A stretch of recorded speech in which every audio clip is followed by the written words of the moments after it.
Genius, welcome back to my channel. So genius, आज से हम स्टार्ट करने जा रहे हैं लेवरेज चैप्टर के इलस्ट्रेशन, जो कि है आपके लेटेस्ट स्टडी मटेरियल के अकॉर्डिंग इलस्ट्रेशन 9 से। ठीक है, तो इलस्ट्रेशन 9 हमारा लेवरेज का फर्स्ट इलस्ट्रेशन है। तो चलो इसे पहले से अच्छे से रीड करेंगे, फिर इसे सॉल्व करेंगे। ठीक है, calculate the operating leverage for each of the 4 firm A B C D. Question की रिक्वायरमेंट इन्होंने स्टार्टिंग में ही बता दिया कि आपको क्या कैलकुलेट करना है, operating leverage, that is DOL, चारों फर्म का, firm A, firm B, firm C and firm D. आगे देखते हैं, from the following price and what conclusion can you draw with respect to levels of fixed cost and the degree of operating leverage result. तो देखो question क्या कह रहा है। तो क्वेश्चन की सिंपल सी रिक्वायरमेंट है कि पहले आपको DOL कैलकुलेट करना है, that is degree of operating leverage.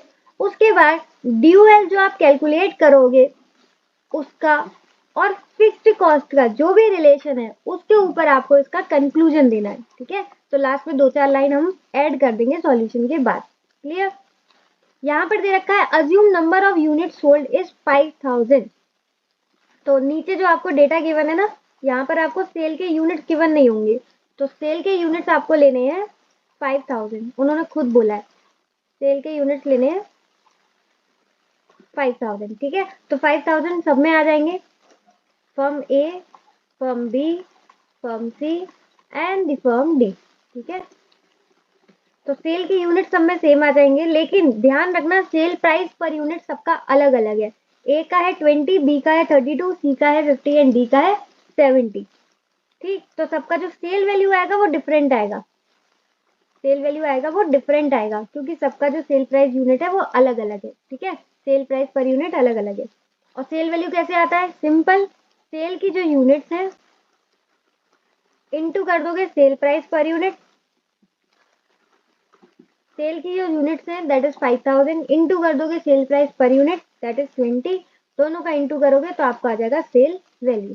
ठीक, उसके बाद आपको वेरिएबल कॉस्ट दे रखा है, फिक्स्ड कॉस्ट दे रखा है, ये सारा अपन को गिवन है डेटा, और इससे अपन को DOL पहले कैलकुलेट करना है। ठीक है, तो उम्मीद है आपको क्वेश्चन अच्छे से समझ में आया होगा कि क्या कह रहा है, क्या रिक्वायरमेंट है क्वेश्चन की। बाकी इसका सॉल्यूशन कैसे होगा, इसका प्रेजेंटेशन कैसे होगा, वो अपन देखेंगे सॉल्व के टाइप पे। तो चलिए फटाफट से कॉपी और पेन निकालते हैं और इलस्ट्रेशन नंबर 9 को भी आसान बनाते हैं। तो कॉपी पर सबसे पहले लिखिए लेवरेज का इलस्ट्रेशन नंबर 9। सॉल्यूशन, क्वेश्चन की मेन रिक्वायरमेंट क्या थी, DOL कैलकुलेट करना, तो उसके लिए अपन एक स्टेटमेंट क्रिएट करेंगे। तो लिखो फटाफट heading, statement showing computation of DOL। ठीक, स्टेटमेंट में क्या आएगा हमारा, वही सिंपल सा फॉर्मेट, पर्टिकुलर, और जैसे कि यहाँ पर 4 फॉर्म है तो चारों के अलग अलग कॉलम बन जाएंगे, form A, form B, form C and form D. ठीक है, अब DOL कैलकुलेट करने के लिए हमारा क्या फॉर्मूला था, DOL is equal to contribution upon EBIT। ये फॉर्मूला मैं ऑलरेडी डिस्कस कर चुकी हूँ, समझा चुकी हूँ बहुत अच्छे से। कहाँ पर, कॉन्सेप्ट वीडियोस में। ठीक है, कॉन्सेप्ट वीडियोस में। तो क्वेश्चंस करने से पहले, इलस्ट्रेशंस करने से पहले आपको ये कॉन्सेप्ट वीडियो जरूर देखना है। इसमें लेवरेज के सारे छोटे बड़े कॉन्सेप्ट सब कुछ कवर है एकदम बहुत अच्छे से। और इसका वीडियो का लिंक आपको कहाँ मिल जाएगा, वीडियो का लिंक आपको मिल जाएगा कमेंट सेक्शन में। ठीक है, पहला ही पहला कमेंट होगा उसमें आपको मिल जाएगा। क्लियर? तो पहले आप कॉन्सेप्ट अच्छे से देख लेना, वहां पर मैंने सब कुछ डिस्कस कर दिया। ये पूरा स्टेटमेंट जो अपन बना रहे हैं, ये जो फॉर्मूला अपन डिस्कस कर रहे हैं, सब कुछ डिस्कस है। क्लियर? तो चलिए फटाफट अब हम इसे फॉर्मूले में डालकर इसे सॉल्व करते हैं। फॉर्मूला क्या है हमारा, कॉन्ट्रीब्यूशन अपॉन EBIT, और ये दोनों अपन को कहाँ से मिलेगा वैल्यूज, इसके लिए अपन को बनाना रहता है इनकम स्टेटमेंट। ठीक है, इनकम स्टेटमेंट में क्या क्या होता है, इनकम स्टेटमेंट में सबसे पहले sale minus variable cost, sale में से वेरिएबल कॉस्ट माइनस करते हैं तो आता है कॉन्ट्रीब्यूशन, कॉन्ट्रीब्यूशन में से फिक्स कॉस्ट माइनस करते हैं तो आ जाता है हमारा EBIT, और यही दो वैल्यूज अपन को चाहिए, कॉन्ट्रीब्यूशन एंड EBIT। ठीक है, तो ये दोनों अपन को यहाँ से मिल जाएगा। तो सबसे पहले सेल की यूनिट्स लिखते हैं। सेल की यूनिट्स उन्होंने बोला था अज्यूम करो 5000, तो चारों फर्म के लिए हम अज्यूम करेंगे 5000, 5000, और 5000। सेल प्राइस पर यूनिट मैंने आपको बताया था, ध्यान रखना क्योंकि चारों का ही अलग अलग है। सेल प्राइस पर यूनिट पहले वाले का है 20, नेक्स्ट है 32, नेक्स्ट है 50 और लास्ट 70। ठीक है, अब यूनिट्स है अपन के पास, सेल प्राइस पर यूनिट्स है, तो दोनों का मल्टीप्लिकेशन करके अपन का आ जाएगा सिंपल सेल वैल्यू। फटाफट से कैलकुलेट करते हैं। 5000 इंटू 20 ये आ गया 1 लाख। ये तो सिंपल ही था कैलकुलेशन। नेक्स्ट 5000 इंटू 32 ये आ गया 160।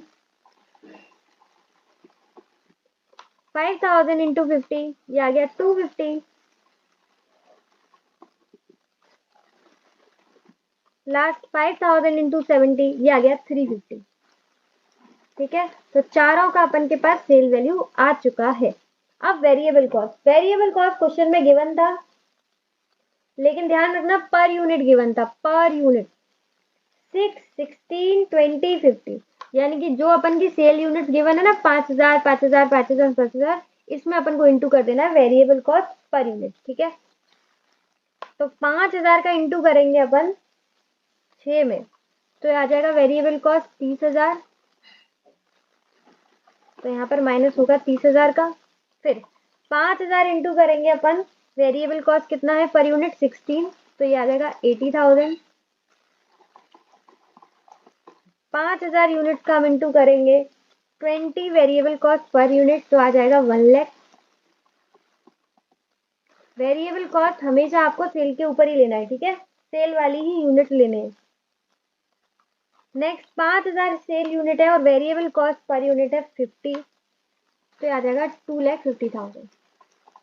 तो हमारा वेरिएबल कॉस्ट का भी वैल्यू आ गया। सेल का वैल्यू कैलकुलेट कर चुके हैं, वेरिएबल कॉस्ट का भी आ गया, माइनस करके हमारे पास आ जाएगा कॉन्ट्रीब्यूशन। 1 लाख में से 30,000 गए 70,000, 16 में से 8 तो 8 हो गए 80,000, 250 में से 1 लाख गए तो ये आ जाएगा 150, 350 में से 250 गए तो ये आ गया 1 लाख। ठीक है, तो कंट्रीब्यूशन जो अपन को वैल्यू चाहिए था वो सारी अपन के पास है, तो इसे अपन फॉर्मूले में लिख सकते हैं। 70,000, 80,000, 150,000, 1 लाख। ठीक है, तो ये सारे वैल्यूज अपन ने लिख दिए कंट्रीब्यूशन के, चारों फॉर्म के। नेक्स्ट स्टेटमेंट पर वापस आ जाते हैं, माइनस करेंगे फिक्स्ड कॉस्ट। तो फिक्स्ड कॉस्ट क्वेश्चन में गिवन था 80,000, 40,000, 2 लाख और नील। यहाँ पर कोई फिक्स्ड कॉस्ट नहीं है, तो बहुत बढ़िया काम है कि फिक्स्ड कॉस्ट ही नहीं है। तो 70,000 में से माइनस हो जाएगा, तो ये आ जाएगा माइनस के 10,000, मतलब हमारी अर्निंग उल्टा हो रही है, हम अपनी फिक्स्ड कॉस्ट को कवर ही नहीं कर पा रहे। फिक्स्ड कॉस्ट है हमारी 80,000, लेकिन हम अर्न कर रहे हैं 70,000 रुपये, तो हमारी फिक्स्ड कॉस्ट कवर नहीं हो पा रही, इसलिए माइनस में आ रही है हमारी अर्निंग। कितनी EBIT आ रही है हमारी -10,000। 80 में से 40 गए तो 40,000, यहाँ पर भी माइनस में आ रहा है, ओहो, तो ये कितना आ गया माइनस का 50,000। 1,50,000 में से माइनस करेंगे 2,50,000, यहाँ पर आ गया 1 लाख पूरा का पूरा। तो हमारी EBIT पहले वाले फर्म की है 10,000, वो भी माइनस में। दूसरे वाले की 40,000, इसकी होगी, इसकी कितनी थी 50,000 माइनस में, और लास्ट 1 लाख।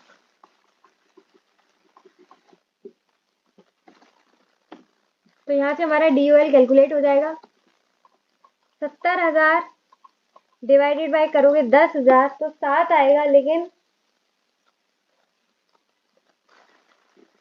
कैसा आएगा माइनस का। नेक्स्ट 80,000 डिवाइड बाय 40,000, ये आ गया 2। नेक्स्ट ये 3 आ जाएगा। फिर भी कैलकुलेट करते हैं क्योंकि कोई भी गलती नहीं होनी चाहिए। पेन क्यों नहीं चल रहा, मेरा 3 और लास्ट हो गया हमारा 1। ठीक है, तो यहाँ पर हमारे सारे DOL that is degree of operating leverage complete हो चुका है, यही उनका मेन सॉल्यूशन था। और उसके बाद इन्होंने बोला था इसका आपको कंक्लूजन बताना है कि ये DOL ऐसा कैलकुलेट हो गया है, उसके फिक्स कॉस्ट के रेस्पेक्ट में आपको उसका कंक्लूजन देना है। ठीक है, तो वो हमारे सॉल्यूशन में दे रखा है मटेरियल में, वही आपको रीड करके समझा देती हूँ। ठीक है, तो DOL कैलकुलेट करना उम्मीद है आपको आ गया होगा, किस तरीके से कैलकुलेट करना और किस तरीके से प्रेजेंट करना है। ठीक है, ये पूरा तरीका रहेगा हमारा प्रेजेंट करने का। सबसे ज्यादा इट रियली लुक्स प्रेजेंटेबल, मतलब बहुत बहुत सुंदरता से हमने प्रेजेंट किया है। यहाँ पर आपका एक भी मार्क्स नहीं कट सकता, फुल मार्क्स मिलेंगे। तो इस तरीके से आप प्रेजेंट करके आ सकते हो। और चलिए फिर इसका हम जो क्वेश्चन की सेकंड रिक्वायरमेंट थी, पहली तो हमने कंप्लीट कर दी DOL कैलकुलेट करके। सेकंड रिक्वायरमेंट कंक्लूजन ड्रॉ करना था, तो वो अपन क्वेश्चन में से देखते हैं कि किस तरीके से हमें करना है। ठीक है, तो अब आ गए अपन क्वेश्चन की second requirement that is conclusion पे। तो पहले हम देखेंगे कि हमारे जो इंस्टीट्यूट है उन्होंने कैसा कंक्लूजन दिया है। ठीक है, जो अच्छी बातें होंगी मैं बोलूंगी कि आप वही एग्जाम में लिख कर आओ, और जो सही नहीं लगेगा तो मैं आपको उसका बेटर सॉल्यूशन दे दूंगी। ठीक है, तो सबसे पहले उन्होंने क्या लिखा है, the operating leverage exist only when there are fixed cost. ये बहुत अच्छी लाइन लिखी है, ये आप भी लिख कर आना। ऑपरेटिंग लेवरेज तभी आता है जब फिक्स्ड कॉस्ट हो, अगर फिक्स्ड कॉस्ट ही नहीं है तो ऑपरेटिंग लेवरेज का कोई मतलब ही नहीं। ये बहुत सही लाइन लिखी है, और ये चीज अपन ने देखी भी थी फॉर्म डी में। फॉर्म डी में अपन ने देखा था कि कोई फिक्स्ड कॉस्ट ही नहीं थी। फिक्स्ड कॉस्ट क्या था, नील। तो जब फिक्स्ड कॉस्ट नील होगा तो जो कंट्रीब्यूशन होगा वही ईवीआईटी होगा, जो कंट्रीब्यूशन होगा वही ईवीआईटी होगा। और हमने देखा भी था कंट्रीब्यूशन भी 1 लाख था और ईवीआईटी 1 लाख था। तो यहाँ पर ऑपरेटिंग लेवरेज सिंपल आ जाएगा आपका 1। क्यों, क्योंकि there is no fixed cost. ठीक है, तो आगे देखो इन्होंने क्या लिखा है, in the case of form D के केस में क्या हुआ, there is no magnified effect on the EBIT due to change in sale. कोई भी यहाँ पर फर्क नहीं पड़ा। क्यों नहीं फर्क पड़ा, क्योंकि वहां पर कोई फिक्स्ड कॉस्ट ही नहीं है। ठीक है, तो आप सिंपल इतना लिख सकते हो कि फिक्स्ड कॉस्ट लेवरेज तभी होता है, ऑपरेटिंग लेवरेज तभी होता है जब फिक्स्ड कॉस्ट होता है। और फॉर्म डी में फिक्स्ड कॉस्ट नहीं था, इसलिए उनका जो DOL कैलकुलेट होकर आया वो आया 1। ये आप लाइन लिख सकते हो। ठीक है, उसके बाद इन्होंने काफी कुछ लिखा है लेकिन इतना बढ़िया नहीं है। इसके अलावा मैं आपको सिंपल आसान से बताती हूँ क्या आपको करना है। आपको एक ये बात बोल देनी है कि फॉर्म ए और जो फॉर्म सी था उसका जो लेवरेज है, ऑपरेटिंग लेवरेज, वो माइनस में था। इसका मतलब ये है कि जो फर्म ए है और फर्म सी, आप ये वाली लाइन लिख सकते हो कि जो फर्म ए है और फर्म सी है उनका जो DOL आया है वो निगेटिव में आया है। इसका मतलब ये है कि जो फर्म ए और फर्म सी है वो अपना ऑपरेटिंग फिक्स्ड कॉस्ट भी नहीं कवर कर पा रही है, वो इतना रेवेन्यू जनरेट नहीं कर पा रही है कि अपना ऑपरेटिंग फिक्स्ड कॉस्ट कवर कर पाए। ये वाली लाइन लिख सकते हो। ठीक है, तो सबसे पहले आपको ये वाली लाइन लिख देनी है। तो ऑपरेटिंग लेवरेज तभी होता है जब फिक्स्ड कॉस्ट हो, और केस डी में फिक्स्ड कॉस्ट नहीं था इसलिए कोई ऑपरेटिंग लेवरेज नहीं है, सिंपल आया है 1। और फिर आप सेकेंड लाइन ये लिख सकते हो, सेकेंड लाइन आप ये लिख सकते हो कि फर्म ए और फर्म सी का DOL निगेटिव में है, इसका मतलब ये अपनी ऑपरेटिंग फिक्स्ड कॉस्ट भी कवर नहीं कर पा रही है। ठीक है, थर्ड लाइन आप ये लिख सकते हो कि जो हमारा फर्म बी है उसका DOL कितना आया है, उसका DOL 2 है। इसका मतलब ये अपनी फिक्स्ड कॉस्ट से डबल कमा रहे हैं। आपने देखा भी था इसका क्या आया था, कंट्रीब्यूशन 80,000 और फिक्स्ड कॉस्ट 40,000, यानी कि ये अपनी फिक्स्ड कॉस्ट से डबल कमा रहे हैं, यानी कि इनका DOL 2 है। तो ये आराम से अपनी फिक्स्ड कॉस्ट को कवर कर सकते हैं। क्लियर है, 3 बातें लिखनी है, दोबारा बता देती हूँ। फर्म डी में कोई फिक्स्ड कॉस्ट नहीं है इसलिए 1 आया है। Firm A firm C negative में है, इसका फिक्स कॉस्ट ही कवर नहीं कर पा रहे हैं। और फर्म बी बहुत बढ़िया चल रही है, ये अपनी 2 गुना फिक्स कॉस्ट कवर कर सकती है। ठीक है, तो आप इतना लिख सकते हो। जरूरी नहीं है आपको सेम टू सेम ऐसा लिखना हो, रट्टा नहीं मारना है। आप कंक्लूजन अपने वर्ड्स में लिख कर आएंगे, 3-4 लाइनों में लिखाओगे वो भी बहुत है। ठीक है, कंक्लूजन के 1-1.5 मार्क ही होता है, और वो 3-4 लाइन में आप लिख दोगे इस तरीके से सिंपल लैंग्वेज में, तो आपका आराम से चल जाता है। ठीक है, इन्होंने थोड़ी सी टिपिकल कर दी है लैंग्वेज, पर आपको उसकी जरूरत नहीं। उम्मीद है आपको क्वेश्चन की रिक्वायरमेंट सॉल्यूशन, प्रेजेंटेशन, कंक्लूजन सब कुछ बहुत अच्छे से समझ में आया होगा। तो कमेंट सेक्शन में अपना फीडबैक भी दे दीजिएगा कि सीए में तो हमने इतना अच्छा फीडबैक लिया है, सीएमए वाले बच्चों को कैसा लग रहा है, अपना फीडबैक जरूर दे दीजिएगा। तो कमेंट सेक्शन में अपना फीडबैक जरूर दे दीजिएगा कि सीएमए स्टडी मटेरियल में जेनस गर्ल का क्या रोल है, कितना अच्छा आप लोग कर पा रहे हैं। तो आज के लिए बस इतना ही। If the video is helpful for you, then hit the like button, share with your mates as well. If it is up and do subscribe now. अब तो सीएमए का और भी ज्यादा कंटेंट यहाँ पर अवेलेबल होता जाएगा इसी चैनल पर, तो सब्सक्राइब जरूर कीजिएगा। और आज के लिए बस इतना ही। इसी के साथ इसी तरीके से खुश रहिए, मुस्कुराते रहिए। मिलते हैं नेक्स्ट वीडियो में, तब तक के लिए bye bye, be happy always.